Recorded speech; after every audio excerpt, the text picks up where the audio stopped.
அஸ்ஸலாமு அலைக்கும் வரஹ்மத்துல்லாஹி வபரகாத்துஹு.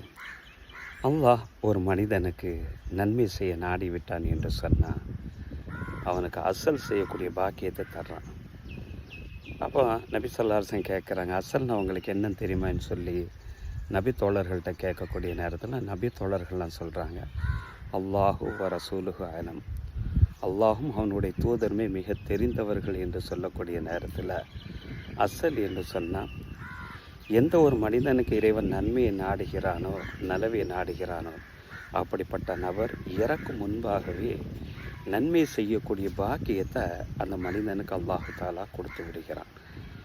எந்த அளவுக்கு செய்கிறான் என்று சொன்னால், அவனுடைய பக்கத்து வீட்டுக்காரங்க, அவங்கள சுற்றி இருக்கக்கூடிய நபர்களெல்லாம் அந்த நன்மையான காரத்தில் விருப்பம் கொள்ளக்கூடிய அந்த சூழ்நிலைகள் ஏற்படும் வர அப்படிப்பட்ட ஒரு நன்மையான பாக்கியத்தை செய்யக்கூடிய ஒரு பாக்கியத்தை கொடுத்து விடுகிறான் என்றார்கள் நபிகள் நாயகம் ஸல்லல்லாஹு அலைஹி வஸல்லம் அவர்கள்.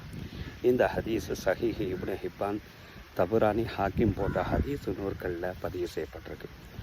அல்லாஹு சுப்ஹானஹு வ தஆலா எக்காலத்திலும் நமக்கு நன்மை செய்து நம்மை சுற்றி இருக்கக்கூடிய நபர்களும் நம்மை சுற்றி இருக்கக்கூடிய அண்டை வீட்டார்களும் நம்மை விரும்ப கொள்ளக்கூடிய அளவுக்குண்டான பாக்கியத்தை, நம்மளுக்காண்டி பிரார்த்தனை செய்யக்கூடிய அளவுக்குண்டான நன்மையை செய்யக்கூடிய பாக்கியத்தை அல்லாஹ் தந்து அருள் புரிவானாக. ஆமீன்.